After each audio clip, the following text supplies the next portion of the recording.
Greetings, YouTube. Retun H14. I have no idea if I'm saying that right or if the name can even be pronounced.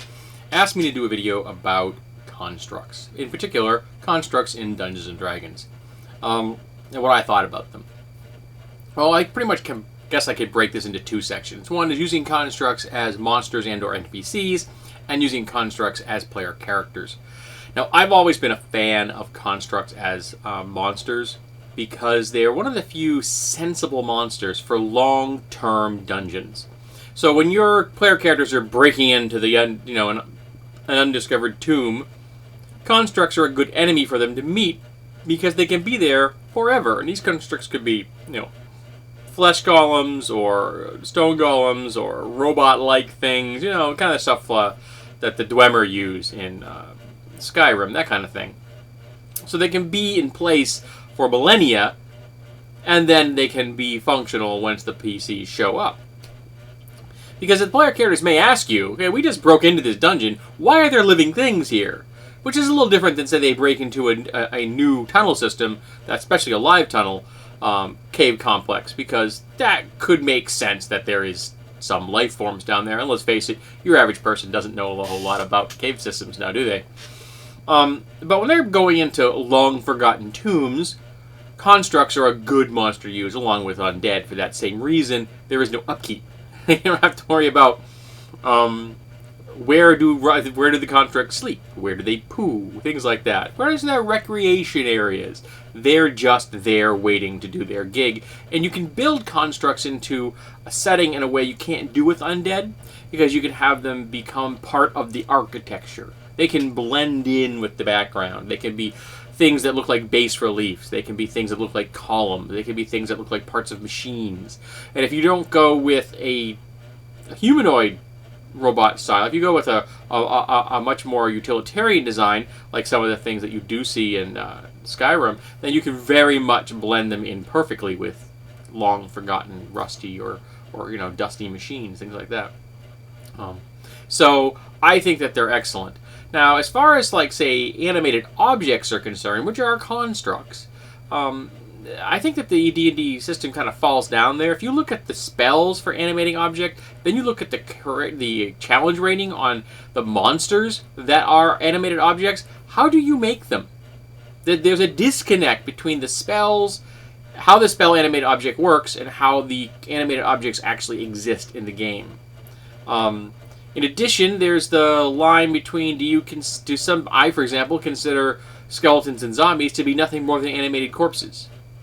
Many people see that as incorrect, and they see them as undead. So I think that there should be some kind of a specialty or like a Pathfinder sorcerer archetype that allows a spellcaster to get very good at animating corpses as constructs. So you would animate companion animals, you would animate the dead you find, you would animate your steed. So you would have these animated corpses that would not rot, but they would definitely be animated corpses. You could also use constructs to recreate the whole Victor von Frankenstein creation vibe.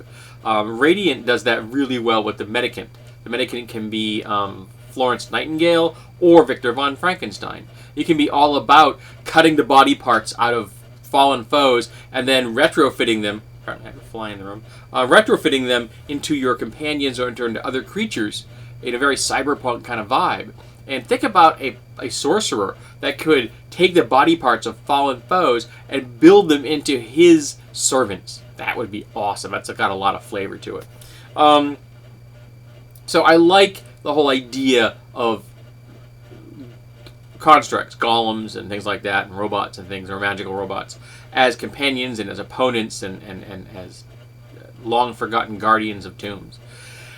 I think D&D 3.5 and Pathfinder have kind of let us down when it comes to constructs as races, however. There's some prestige class, the Emerald Star or something, which allows you to become a golem-like creature, but if you go all the way to the end of it, if you go to 0 hit points, you die.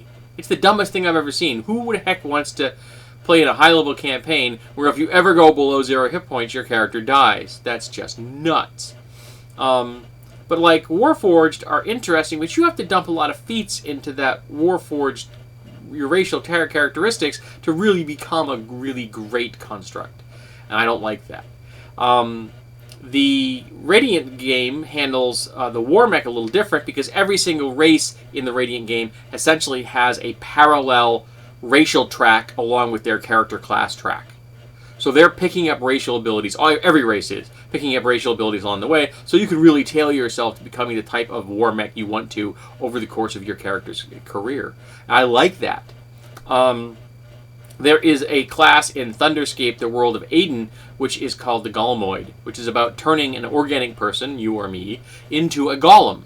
And it's awesome. It has so many things in there that are fun to play with. I have to do a full review of that particular setting.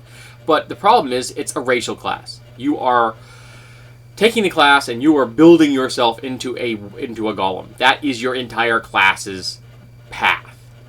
And I don't much like racial classes.